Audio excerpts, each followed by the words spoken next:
I button. found it.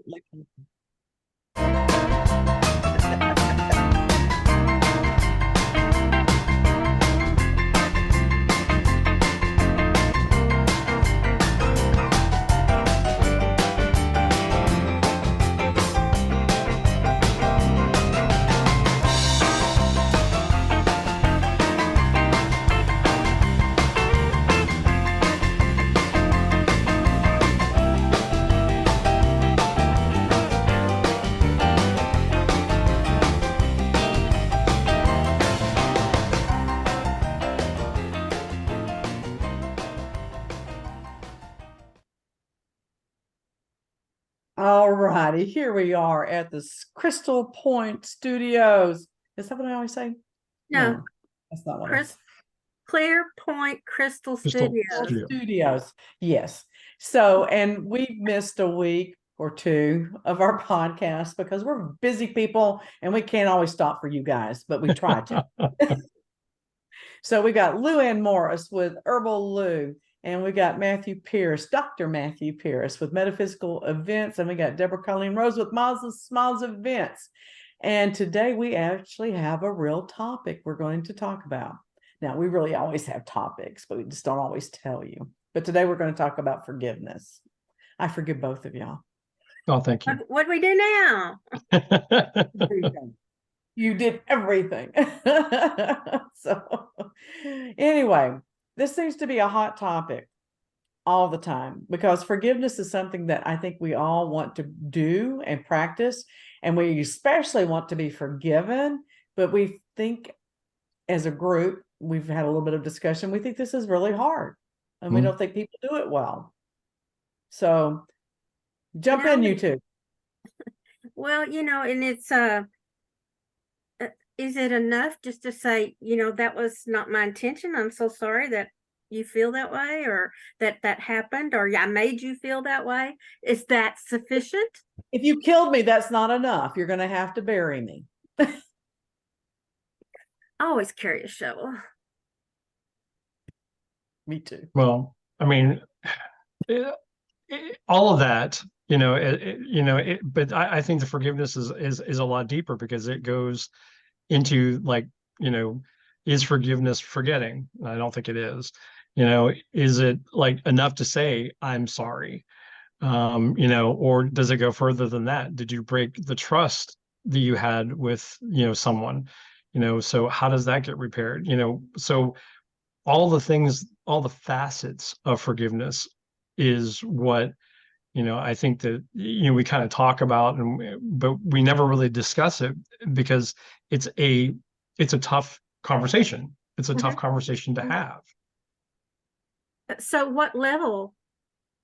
That's what I want to know. I mean, are there levels of forgiveness or levels of things that happen that you need to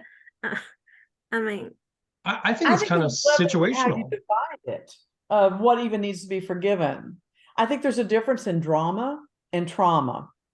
And if it's just drama, I think you just both let it go. Okay.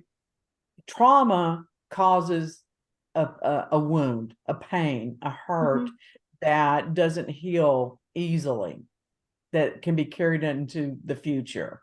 Drama is just bullshit.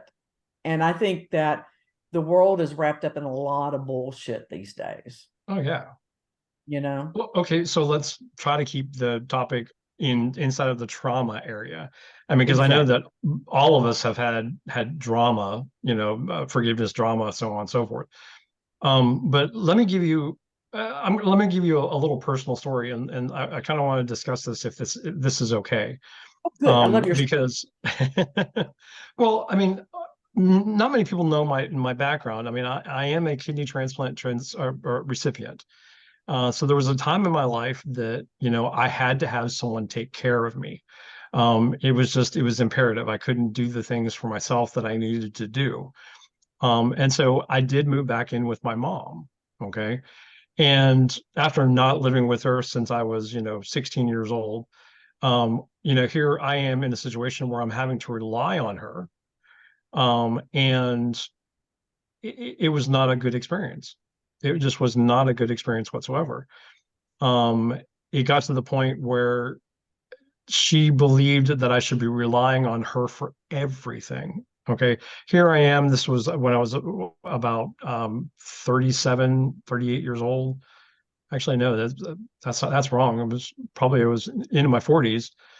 And she wanted to cook me dinner. She wanted to do my laundry. She wanted to, make sure that, my room was clean. I mean, it was all of these things that it's like, and I can do this stuff myself. It's just that I need a little help in the interim. Okay.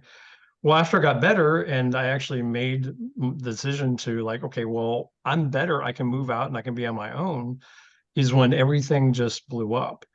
And I mean, literally, I mean, it was to the point where um, I started hating my mom.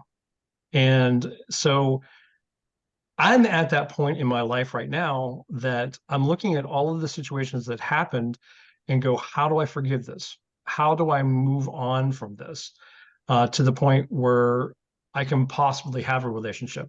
Because I'm going to be honest with you right now, I don't want to have a relationship with my mother. So where's the forgiveness? I mean, Well, I'm struggling with this. So I want your kind of input.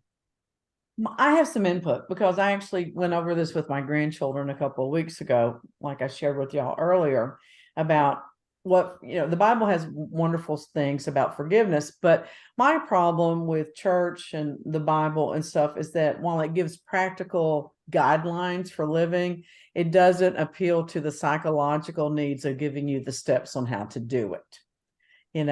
Have faith, forgive, love your neighbor. Well, how do you What does do that that? look like? Yeah. Yeah. And so, we had a real long discussion about this, but the first thing that is really important in the forgiveness process is there anything to really forgive, or do you just need to get over yourself? There are situations where you being angry is your fault because of your perspective. And so what was your mother's intent would be the first question I would ask you. Was she trying to control you, or was she putting herself in that frame of mind of, this is my child, I am your mother, it is my responsibility to care for you? And was that what she was trying to do in the only capacity she had to work with? And so there's that one extreme to this extreme, and does it fall somewhere, anywhere in Right. that timeline or that? Well, and believe me, I mean, because I look at this as a life coach, and it was like, so what did I have to contribute to this situation? Okay.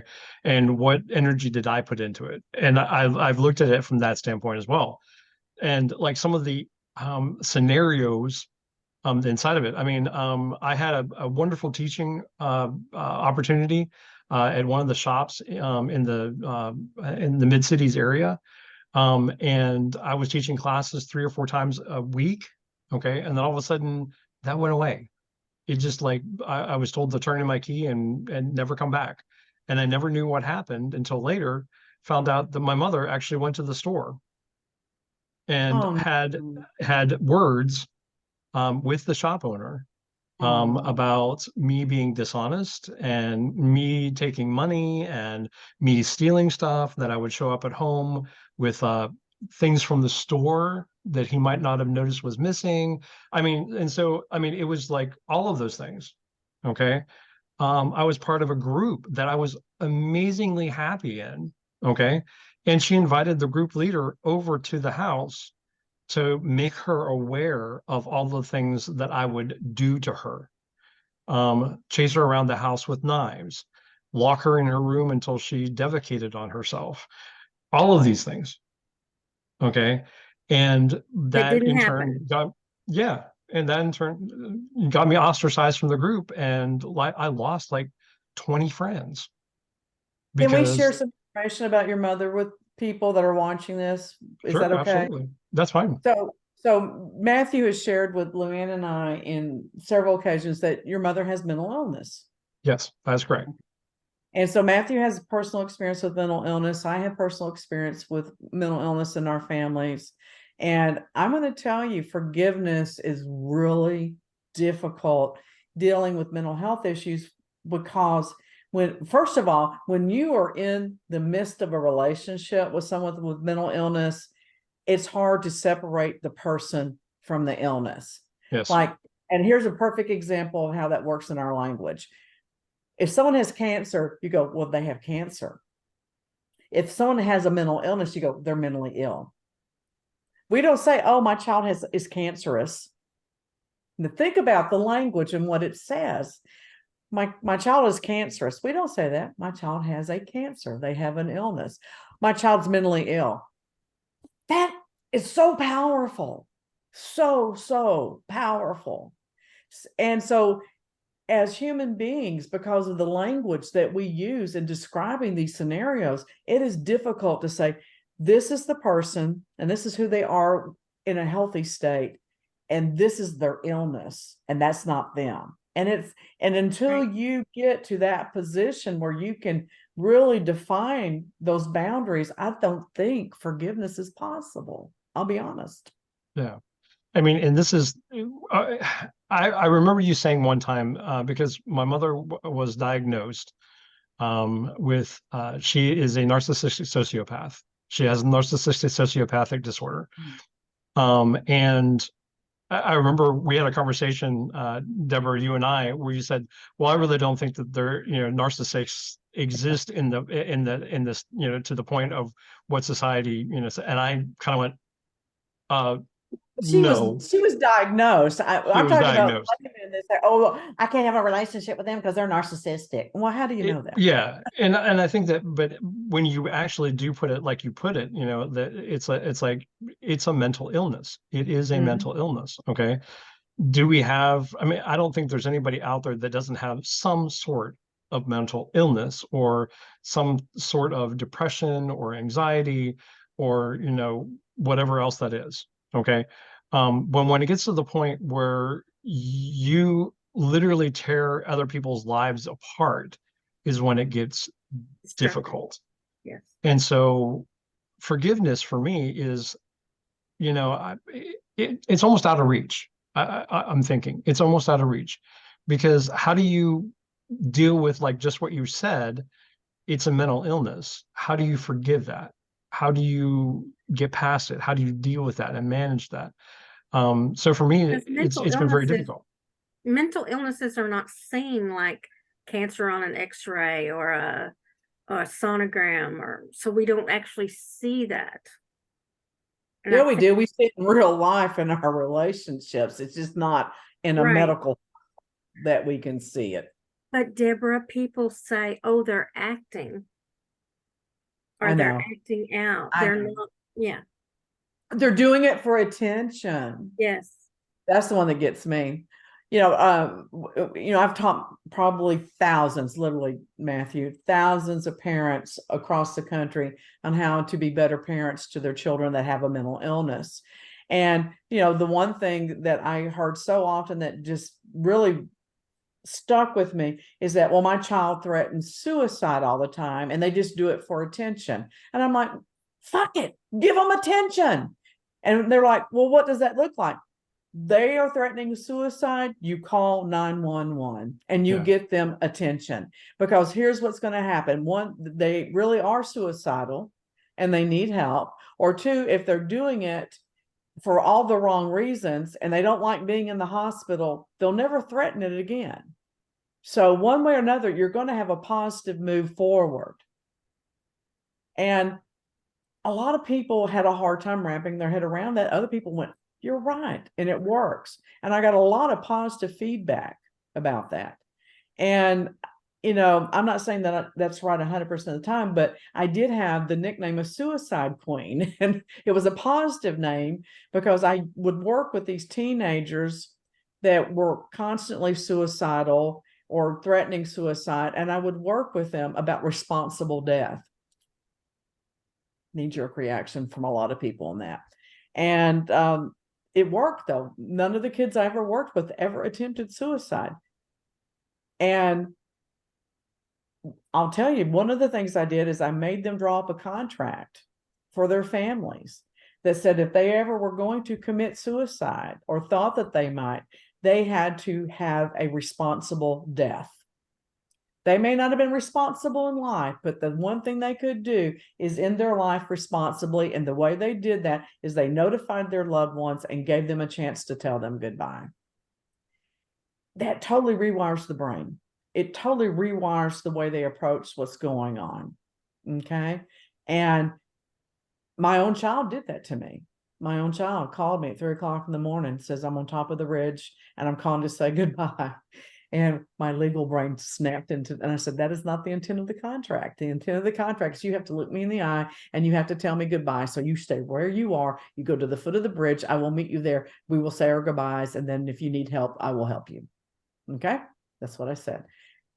Threw my clothes on. My husband and I are rushing 120 miles down the highway. We get there. He goes, Mom, I love you, but I can't do this anymore. And I have to end my life. And I immediately put him in a chokehold. And we put him in the back of the car and we took him to the hospital.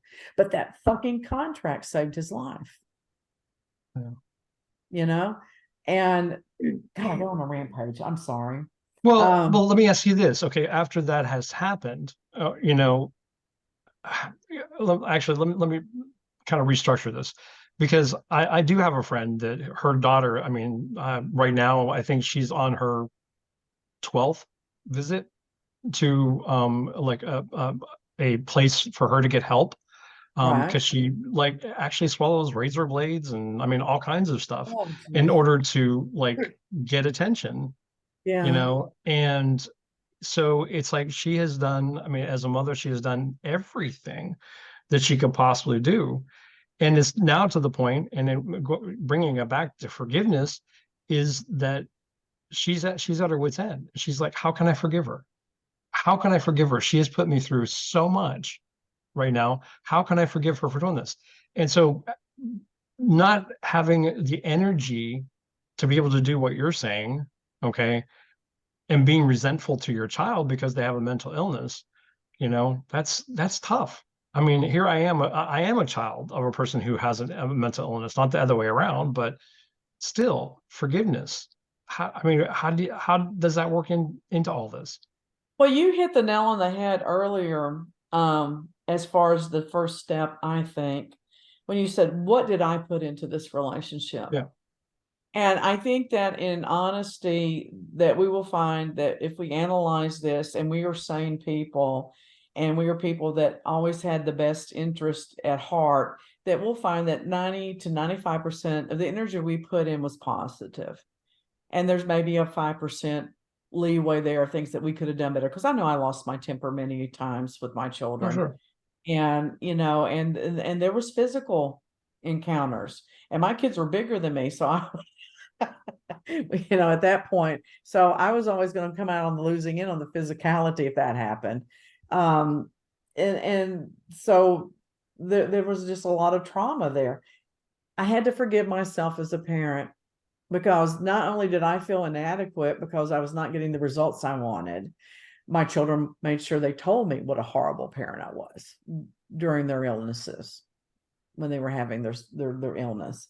And so I was a piece of shit. I was speaking to thousands of people. I had books all over the internet. I had awards, but look at my own children, you know, and I had to quit buying into that. And I had to forgive myself for things I wish I had done differently, or wish I had known to do differently at the time, because I grew and grew and grew in my knowledge, and say, you did the best you could with what you had to work with, and you're okay. So that was my first step, giving forgiveness and grace to myself. Reflecting back, you have 20/20 vision.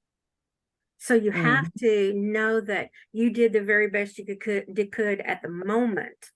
Exactly. But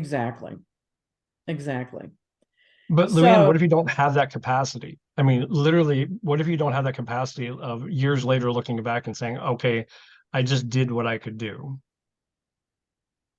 What do you mean? I don't follow you, Matthew. Well, I mean, Luann, I think what you're saying is that, you know, we sometimes have to realize that the person was doing with just whatever they had to deal, or to like the capacity to deal with.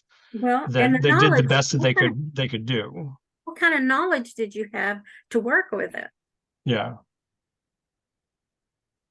And I think that goes both ways. I mean, now, like I said, you know, I'm bringing this up. I'm a life coach. You know, I coach people on this, you know, and then it's like being in this situation, you know, is different for every single person. Okay. But I can tell you right now that if someone told me and I actually, my mother might see this, and so I'm not afraid to discuss it in any way, shape, or form. But if someone would tell me, oh, well, your mom just, did what she had the capacity to do. She was dealing with the situation, how she knew how to deal with it. I would be angry with that assessment, because no, I don't believe that she did. I don't believe that she had the capacity to actually understand what she needed to do or how she needed to react to things. And I Okay, you think, hit the nail on the head. Go ahead, Luann. oh, Go I ahead. was thinking about it. I'm talking about your capacity to deal with Oh, it. gotcha. But you hit the nail on the head, okay? Because you don't think that she had the capacity. So Mhm. what you do at that point then is that you move into empathy state by stepping into her body, her shoes, and seeing if you can relate to what's going on in her head mentally. Why did she do the things that she did? How was she in control? How was she not in control? What must that have felt like to her? Is she even horrified? And I'm going to tell you, based on my experiences of talking to people that are homeless, mentally ill teenagers, that have recovered. They say there's no cure for mental illness, but we do say there's recovery. And many people, including my own 2 children, have gotten off I want to say psychopath, pharmaceuticals.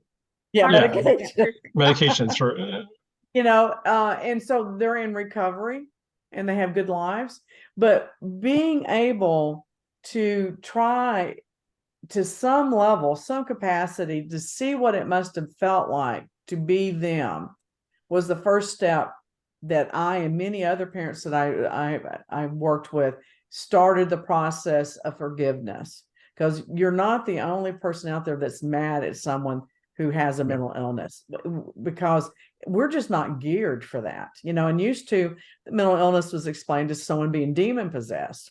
And I still think demon possession is possible, but it doesn't explain away everything, right. And so there were If a only lot. it could. Yeah. I If think it only it says, could. because I personally think it's much easier to deal with demon possession than it is with mental illness. Okay. That's my experience. So then once you're in that empathetic state, that empathy, that, when I call it stepping into someone else's moccasins, when you're there, say, then what led up to them getting to that point? What were their triggers? What could they possibly have been thinking? What were they bringing out of their past that they were moving into the present day and using that? What happens is that you have totally disengaged your own emotions, because you can't go there and deal with theirs at the same time. By disengaging, this is the side note that no one really talks about. When you disengage with your anger and you get to feel what it's like not to have it, you're like, I don't want that anymore. Right. Okay. And so now you're going to do everything in your power to get rid of it, because the bottom line is your anger is not hurting your mom. It's hurting you. Yeah. The lack of forgiveness is hurting you because it's keeping you from feeling joy in the moments that you're feeling the anger. So Okay. I have to defer to you, Deborah. What can you really have a conversation with someone who has a mental illness and say to them, when you did that to me, you hurt me. So what were you thinking when you did that? It depends on what state of mind they're in. If they're in a manic state or a depressed state, or if they're having hallucinations, fuck no, you're not going to have that conversation, because you're not talking to that person. You're talking to a fractured brain. Okay. Fractured mentality, not a physical brain. And it wasn't until my daughter got in her 20s that we were able to have some of those conversations.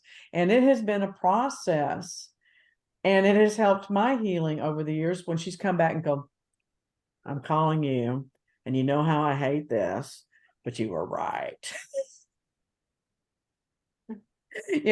And boy, every time she tells me I was right about something, it's like winning an Academy Award or a Nobel Peace Prize or something. I mean, it's because not because I was right, because I fucking knew I was right at the moment, but it's the fact that she is functioning on a different level that gives us more room to embrace each other.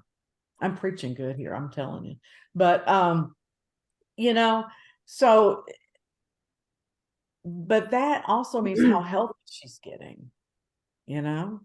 Yeah, and see, if I was in your position, Matthew, I would say, why did you feel that you had to tell these stories to my friends? What was it that prompted you? Oh, I can tell you the stories I've heard from people that have done the similar things and why they did it. Because they were afraid of losing the only stability they had in their life. Now, think about it. If you're that afraid of losing something that is so good that you're willing to tear it down, first of all, that's not sane. It's just not. Okay. No. So that right there gives you a point to work from. But the fact that you're so afraid that you will lose something that's your foundation, that you're willing to just tear up everything and not even think about the consequences. What kind of fear is that? See, mental illness is not the fact that they can't see things the way other people see them. It's the fact that they live with a chronic, constant, impassioned fear of life. Yeah. That's horrible. One aspect. I know even with, I've had depression since I was a teenager. And it's definitely a chemical imbalance, because the minute I take the drugs prescribed, there's a difference. I'm imbalanced and drugs don't help me. No. I'm referring to You're just imbalanced. I mean, yes. I'm referring to a previous conversation that you guys didn't get to hear and probably will never hear. But anyway. Well, I think that, I've done a lot of work on myself. I've done a lot of work with, a therapist and, so on and so forth. One of the things that you have to go through when you go through a transplant is you have to talk to a psychiatrist. That's one of the things that is mandatory. You are walking around with a piece of someone else, that's inside of you, helping keep you alive, and so a lot of times we would have conversations of like how the family dynamic changes with this type of thing when someone gets a transplant, that they can go through changes in their mental state. They might be go into depression for because they can't sustain themselves, that it's like they had to get a transplant in order to live.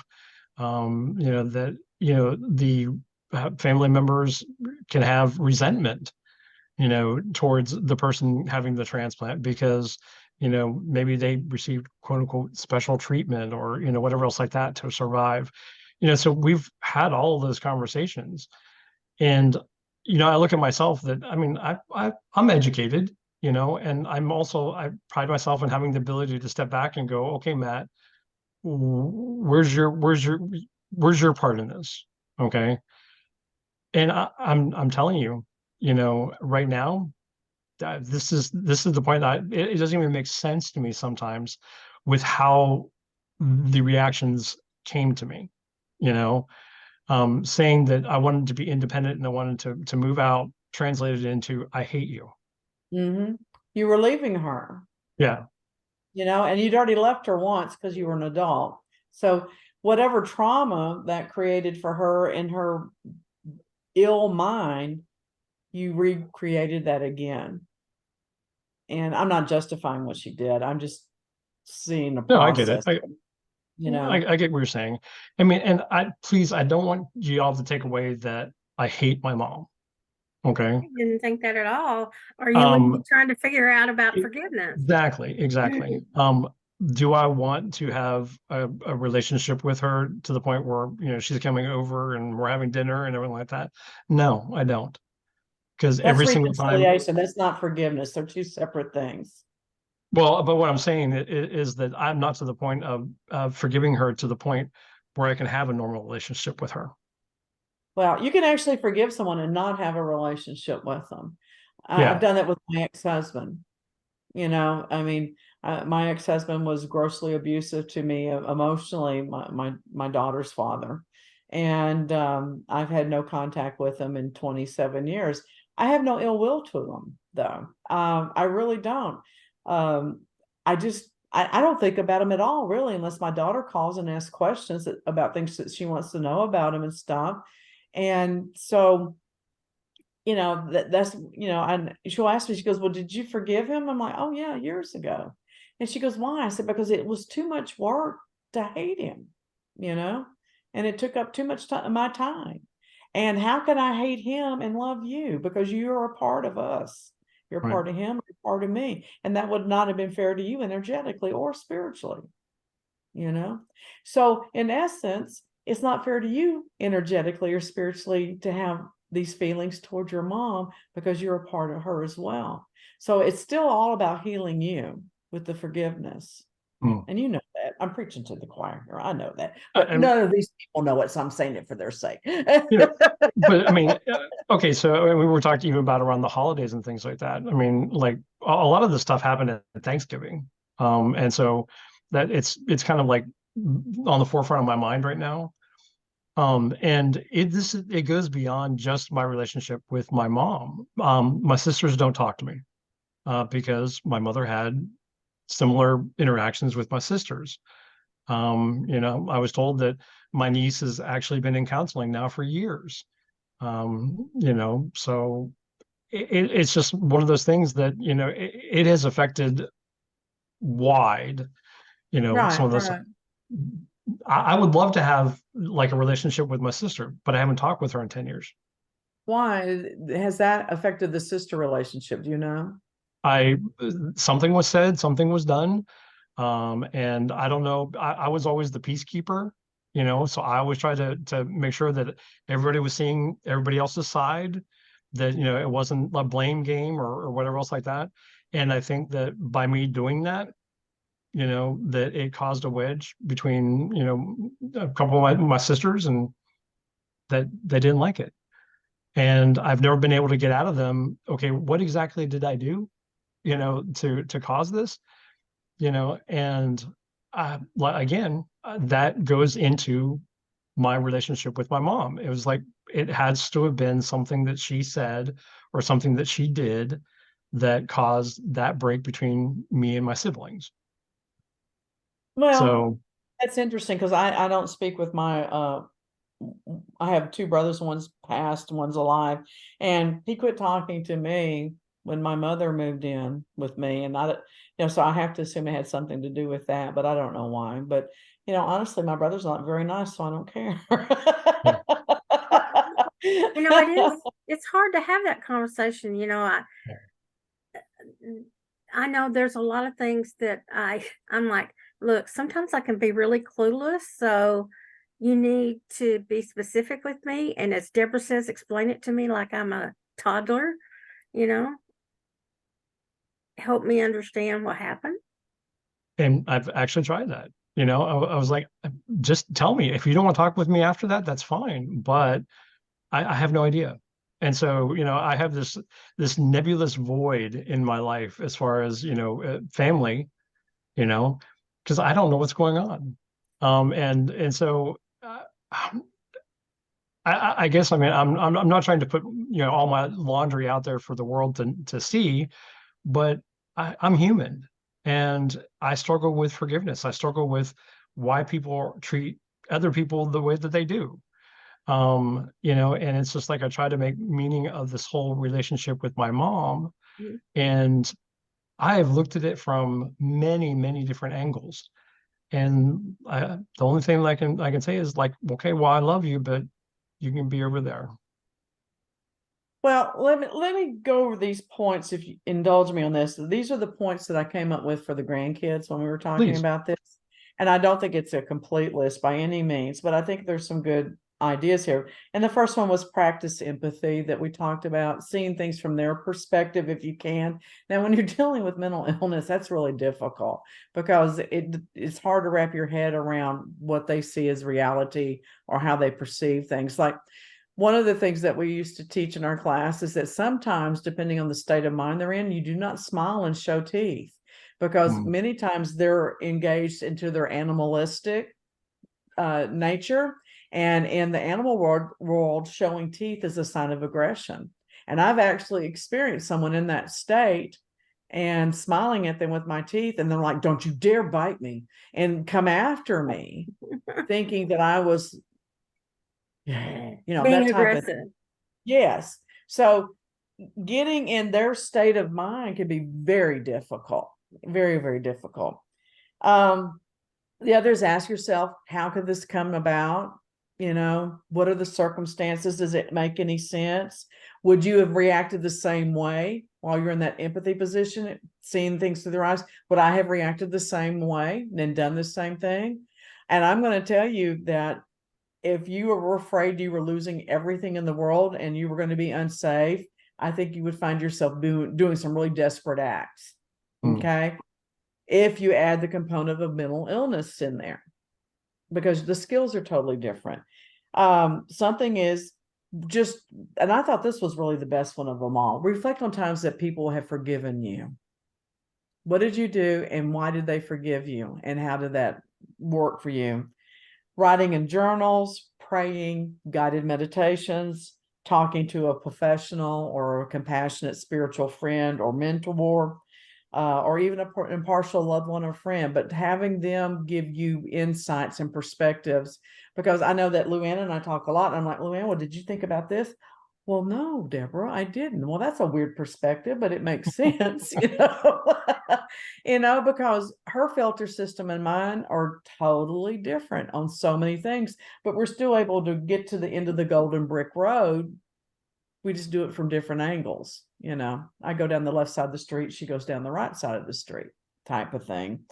But this is the one that I found profound, and it really moved me when I first heard this. And I heard it years ago in the movie The Shack. And in that movie, just a quick thing, is this man who's really grieving because his daughter was kidnapped, molested, and killed by a criminal. And he's having either a vision or he's having a hallucination. They never really elaborate. It depends on what you believe in, because he was in a car wreck and he's having an experience with God and Jesus. Okay. And so they're talking about forgiveness, and he's going, "Well, how many times do I have to forgive him?" And the lady playing God goes, "Every day, 1,000 days, 1,000,000 days, over and over. You just keep doing it." And I thought, well, that's really profound. So, because I always thought once you forgive someone, it's stuck. It's a done deal. It's done. Yeah. It's over, but it's not, because we're so complex and we're multidimensional. And we can forgive people mentally, but not feel it spiritually, or we can forgive them spiritually and not feel it mentally. And sometimes we don't feel it at all, as Matthew's experiencing right now. So it's just basically because I've had a lot of hate in my heart over the years. And one of the things I did is I would take a piece of paper and write, "That hurt me. You were mean. I love you. And I am going to tell myself you're forgiven today." And I would wad up the paper and burn it. And it got to where I could just do that in my head. And because I was really mad at my husband when he died. I mean, I know that's a really weird thing to be mad at. I was mad at my parents. I was really angry at my husband when he died when I was 25. And I used to go out to his grave and cuss him out. I mean, how could he do that to me? That was awful. And that's the only way I really got into any kind of recovery of forgiveness, was by doing that. I used to go out there and drink. I used to cuss him. I even stole his, they didn't put this is terrible. They hadn't put the headstone on his grave yet. They had put one of those big concrete urns, and Do you know what they do with those? Just so you know, for future reference, they take a bolt that's this long, and that's why there's a hole in the bottom of the urn, and they put it in the bottom of the urn and they drill it into the ground so you can't steal it. But I can. You did. I did. I stole it. I was so mad at him one day. I was like, you don't even have a headstone yet, and you're not getting this either. And I decided I was going to take that sucker home because he wasn't going to keep it. And that's when I found out that thing was bolted to the ground like that. And I had on his favorite dress and his favorite pair of pink pumps. And by the time I got through and got that thing pulled up, that had to be God's strength that I was channeling, or some kind of enormous adrenaline, because that bolt, like I said, was that long, and I could not get my shoes out of the ground. I had dug my feet so deep in the ground, I barely could get my feet out of the shoes, and I had to leave my shoes there. So there were shoes in his grave. Well, and when you're dealing with somebody that's not thinking clearly, it's hard to tell other people, even if your sisters understand that she has a mental illness, they may not know how it works. Well, the other thing is, Matthew, maybe they see some of your mother in themselves, and that plays into how they relate to you as well, because mental illness doesn't just usually hit one person in the family. It jumps around like a jumping bean. So they may be struggling with their own situations. And I'm sure that they are. I'm sure. I mean, I would have loved to, shared, some of that with them, as far as, being able to talk or whatever else. But, I figured out years ago that this is my journey, and, I have to do it. And it's funny that you brought up Deborah the Shack, because that was a profound book and a profound movie for me. And the biggest thing that I took away from the movie is there are aspects inside of myself that needed tending to, that no one else could take it and do that for me. There was that one scene and one portion of the book where he was talking with the Holy Spirit about the garden. And she kept on saying, we have to go tend the garden. We have to go tend the garden. And the weeds had overrun the garden. And she's like, well, he's like, how can I take care of this? And she's like, one at a time. You just take care of it one at a time. And when it grows back, or when you see something growing back, you continue, you take care of it, and you pull it up, you acknowledge it, and you throw it away. And I remember going through those steps, with my mom, with my sisters, with a lot of people inside of my life. Is that okay? And again, I say, what did I have to do with it? Well, why keep that in place? And so I've done the work. I've been in the garden. I've been, pulling up the stuff. And so when it's done for me, it's like, now where's the forgiveness? And it's great that you said it's like an everyday thing. It's over and over and over again. It's not just like, okay, I'm done. No, because sometimes we regress, and I've done that. You get to a point in your life where you just think everything is great and you're really doing well, and 2 weeks later you're crying and hiding under the desk. So we all regress occasionally. We just have to learn to recognize it. Well, I'm going to speculate on something, and if I'm wrong, I'm wrong.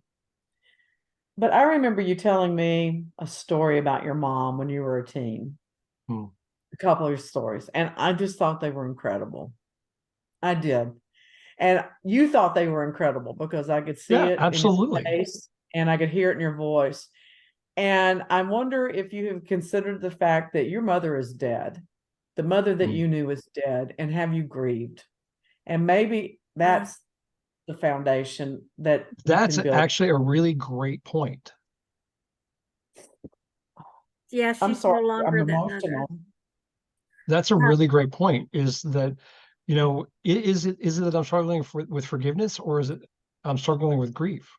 I think you're struggling with grief. And and why wouldn't you be angry? Because here's this flesh body that still functions in a flesh form that's no longer your mother, and she hasn't been for a very long time.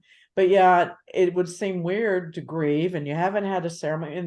And funerals are a weird thing, and there can be a lot of healing in a funeral. I find them ridiculous. They don't do much for me, but they're very important in to have a ritual, and I have a ritual that I do to do that, but the funerals don't do it for me. But I would say that you need to grieve and have a ritual of some sort. Because this happens with people who have Alzheimer's. Their families have to grieve the loss of the person that was. They're still there physically. What? I was trying not to invade Matthew's space, but I really think I'm picking up on a lot of grief because I can't quit crying. Yeah. No, I mean, and I think that's appropriate. I mean, and it's something that you wouldn't normally consider, because I think that I don't want to see it that way. And I mean, I am seeing it. I am seeing it. And I mean, I had this like, wow, yeah, that. How many other people, are in the same boat, that, that they're struggling with forgiveness, but maybe they're not really struggling with forgiveness more than they're struggling with the grieving process, and getting past the grieving process in order to get to the space that they would have to forgive. Well, you have to know that you've lost something to be able to grieve, and until you acknowledge that, we went through similar things like that with the parents, because many of the parents were grieving because they weren't having the parenting experience that they had anticipated with their children. They weren't getting the milestones like you get, like seeing your child succeed at school and going to their first dance and things like this, because oftentimes their children were in a mental hospital. We had several years in a row there where every holiday our kids, or both of them, were in a mental hospital at Thanksgiving. Maybe one of the reasons why I don't care for Thanksgiving anymore, and so you grieve that loss. And I didn't even realize how much I had grieved over the things that I had anticipated until my granddaughter came along, and we got to have those milestones with my granddaughter. And I was like, I am so happy to be experiencing this, because I missed that, with my own two children on many things. So she's filled a gap for me, so much so. And of course, I've also been fortunate in the fact that I've been able to participate, because I've been so involved with her and my son because of her losing her own mother. So, I have a weird, philosophy about life. I think there's something positive in everything. You just have to dig. You have to put those shoes in that ground and keep pulling. I love that. I love that story. Well, you know what was funny is I took the damn thing home. I'm like, okay, this is ugly as fuck. What am I going to do with it? So I spray painted with Fleck paint to make it look more like granite. And I put it on my living room fireplace and put flower arrangements in it. And I kept it for about a year. And then all of a sudden I heard him go, babe, it's time to get rid of that motherfucker. Yeah. So I did. I took it back out to his grave and I put it in front of his headstone. I'm like, you're right. It was time. And I forgive you.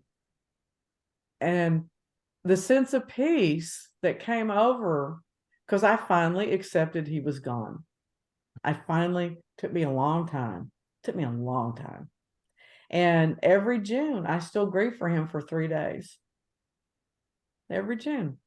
But I don't get angry about it. Yeah, I understand that.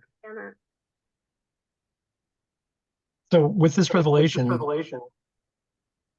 if I were to ask, what are some of the other things that might be getting in the way of forgiveness? What would you say some of those things are? Because we just uncovered grieving gets in the way of forgiveness. What do you all believe are some of them? Disappointment. You had a great mom there for a while. Oh, yeah. And you don't have that anymore. And she acts like, not only do you not have that, she acts like your enemy. and you have to defend yourself against someone that you trusted implicitly and who gave you your best life lessons. So if not disappointment, I don't know what, but definitely grief, disappointment, loneliness, Yeah. What do you call it when someone turns your whole world upside down and out of no fault of your own, then your friends are extricating you from their life? Yeah. Well, but you know what? Here's the positive spin. Here's your spin. So it makes you feel threatened. So you feel unsafe. However, my dear Matthew, if those people had been your friends, they would have known better. Oh yeah. So she did you a blessing by getting the chaff out of your life so that you could seek deeper, authentic relationships, because that's ridiculous. If your mom came to my house today, and we've known each other, what, less than a year now? Less than a year, yeah. And she told me that you had done all these horrible things and robbed banks. And I'm like, good. He's really turned it over. He's really made a change. That's great to know. Thanks. Because it would be like, no, please. Yeah. I mean, so, with the thing with the job, that was unfortunate. And I've heard stories like that in the past. But again, that goes into a whole nother discussion about if they had done their real due diligence, that never would have happened. So they're bad business people too. So you had some really ineffective relationships that you got rid of. Okay, I can take that as a positive spin. Thank you. Yeah. So even in your mom's deep illness, she's still looking out for you in odd ways. Now, I know I sound insane when I say shit like that, but I don't care. That's how I get through life. Well, I think that I'm open enough that I can take that in. I can see where some people would be like, I know, they go, bullshit. you're fucking Yeah, nuts. I mean, I call BS on that, Deborah. yeah, exactly. No, but I think, I can take that in. I can see where you're coming from. And so thank you all for allowing me to kind of like put that out there and to have this discussion, because, forgiveness for me, I heard that we were going to talk about it. And that's the first thing that came up for me is like, who am I to be talking about this? Mm-hmm. Well, the people that need it are the ones that talk about it. Yeah. Well, I had an incident with my mother when she was still living, and somebody said, "Did you forgive your mother for that?" And I went, "Yeah." And I was shaking my head no, saying yes. So, yeah. And that was 50 years ago. Well, the thing about it is that when you have forgiveness, there's room for new things in your life. Yeah. Because our subconscious cannot have gaps in it. So if you carry that emotion in your subconscious and it leaks over into your conscious, there's no room for anything else. The minute you forgive, then all of a sudden there's room for new relationships. There's room for new love. There's room for new friends. Right. And I learned that a long time ago, though I didn't really understand the process so well. But every time I said, I'm not going to be mad at them. I mean, Katie's dad did horrible things to me. He tried to make me insane. He tried to make me question my sanity. He cheated on me. He lied to me. He was gay and denied it, and he gave me diseases. He gave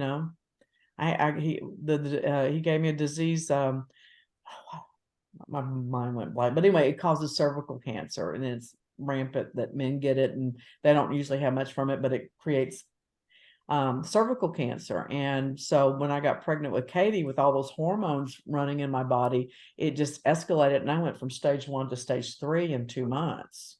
And so I lost my ability to have children after that. So he hurt me mentally, he hurt me emotionally, and he hurt me physically.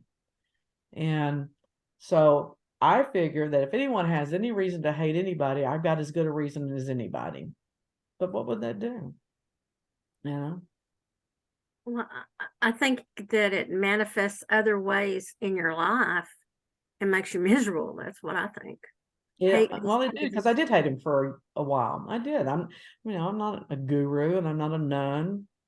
Um, I don't know. I'm not even sure I'm a good person, but I you think you know, are. You're a good well, person. thank you. You're sweet. I did. I hated him for a while. It was very damaging. And I told everybody he was gay because he didn't want anybody to know he was gay. This is hilarious. This will make you laugh. This is where my forgiveness started because this was funny. He sued me for slander and libel because I told everybody he was gay. Now he was gay. He was so gay, he had moved to Florida and he was living with his gay lover. Now it doesn't get any gayer than that. Gay in Florida and lover, okay? It just doesn't get any gayer than that. But he sued me and said I lied about it. And the judge awarded, I had two attorneys defending me. He represented himself and he won the lawsuit. And I'm like, okay, this is hilarious. And I said, this is the result of my hate. I'm getting rid of it. I'm getting rid of it. And everything worked out beautifully after that.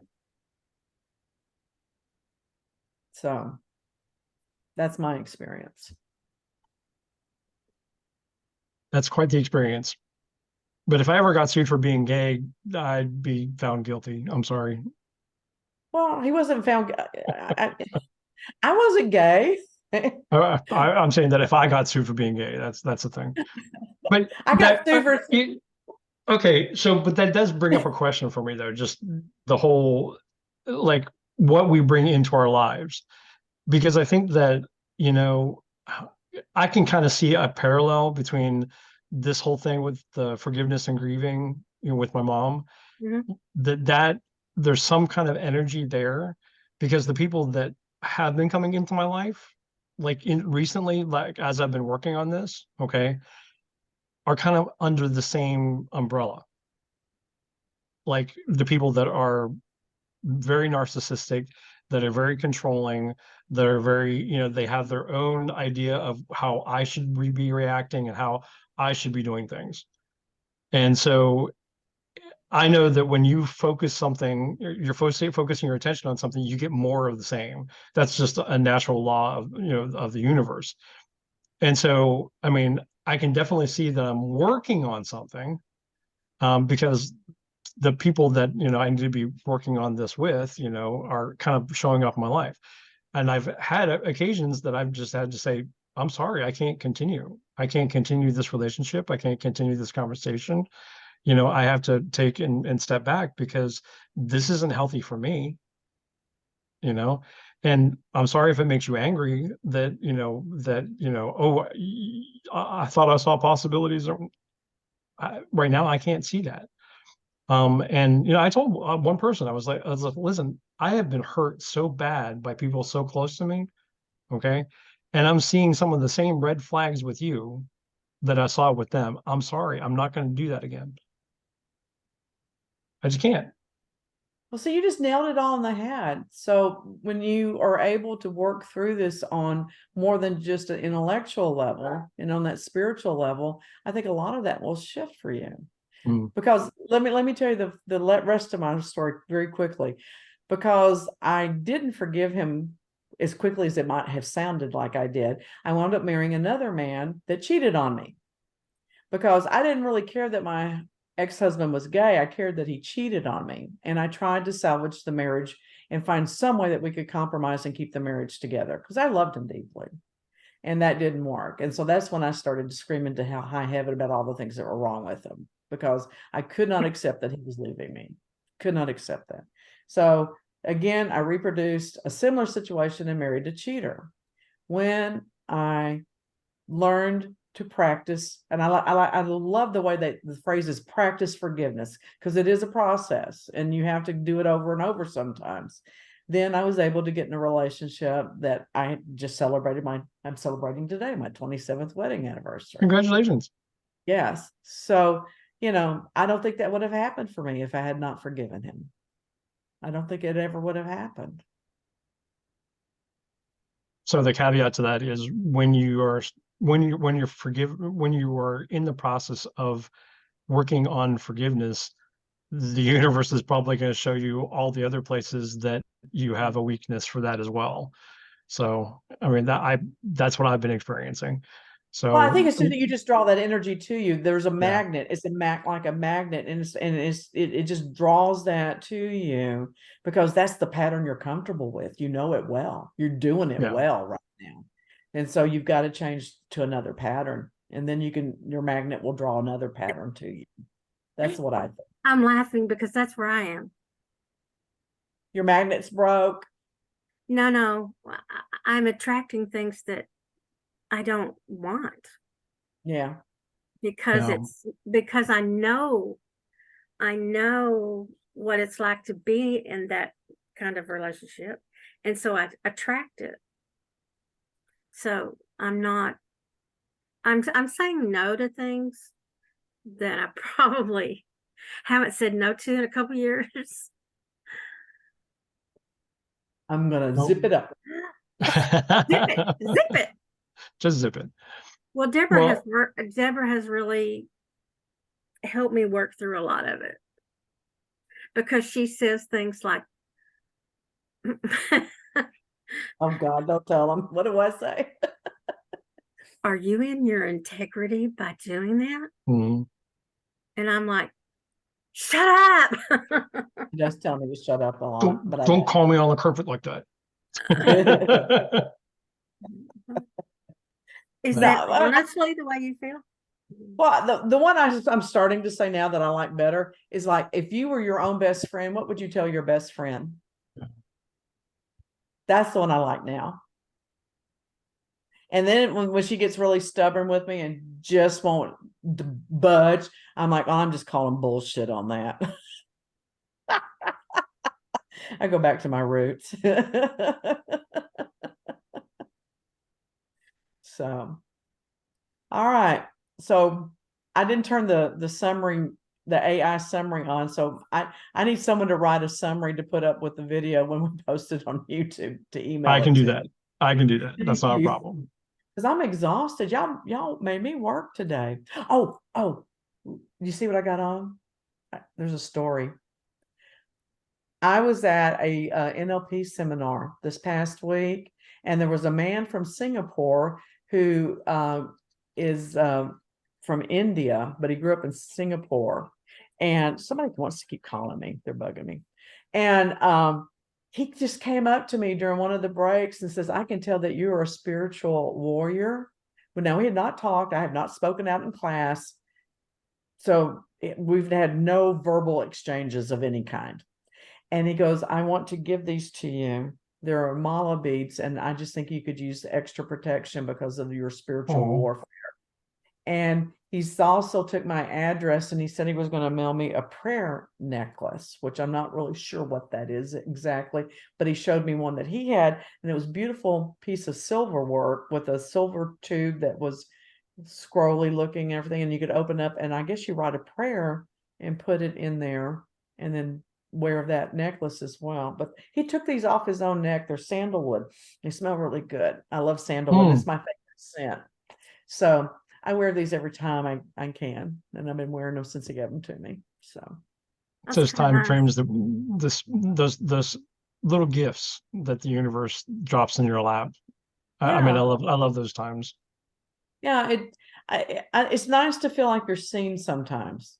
I realize Yeah. I spent a lot of my life not, maybe I was seen, but I didn't feel like I had been seen. And so I love these little confirmations that I am getting seen. So that's cool. Yep. All right, baby face, Luann, tell us who you are and where we can find you and why they want to come. I am Herbal Lou. That's at herbal-lu.com. Or you can email me at Lou. You don't know where you are. No, Herbal Lou 1105 at gmail.com. And she does all kinds of witchy brews and concoctions and herbs and scents and all kinds. I need some face serum, damn it. I've told you twice now. This is the first I'm hearing of it. No, it is not. I told you the night of the gala, and I told you 5 days before that. I was not in my right mind at the gala. You are never in your right mind, so I'm not going to listen to that. So I need some more face serum. Damn it. I got to do something to keep this beautiful complexion. I have witnesses now. Yes. Yeah. And as soon as this goes live, you'll have a lot more. Yes. Yes. So Dr. Pierce has a new business as well. So be sure and tell him a little bit about that as well. Okay, so you can get a hold of me at matthew@matthewapierce.com or matthewapierce.com. I also have another business, metaphysicalevents.com, but we are starting something new coming up this next year. We are doing the Academy of Metaphysics and Business. So we are starting up kind of an online learning platform that we are going to be teaching all kinds of stuff. So we're going to have stuff from Luann, we're going to have stuff from Deborah, we're going to have stuff from teachers all over the area, nationwide, hopefully. All over the world. All over the world. So we're really excited about that. And we'll be putting out details, here in the near future. But yeah, so we look forward to seeing you all online. All right. I'm excited about it. So, and Matthew always holds my hand on these technical things because I'm a baby and I get really whiny. Like, I don't know how to do that. And But he I holds don't my know. hand and walks me through it. And it's like he's like the Grinch patting Cindy Lou on the head. Like, it'll be all right, damn it. But he's very patient. So I like working with him. So I am Deborah Colleen Rose, and this show is sponsored by Miles of Smiles Events for interactive, intuitive entertainment for your parties. We will come tell you all about you in all different ways. You just have to call and we will customize it. So go to milesofsmilesevents.com. And I thought I was going to close my private investigation company down, but I'm not, because some things have come big there. So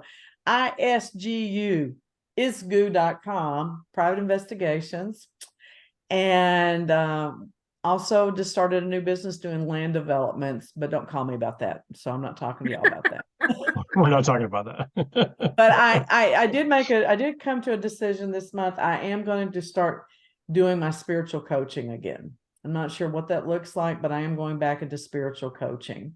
So DeborahColleenRose.com, and you can also find things about handwriting therapy there as well. If you're having trouble with forgiveness or PTSD or anxiety or depression, handwriting therapy is a good place to start. So there you have it. And we will see you guys next week. Bye now. Bye.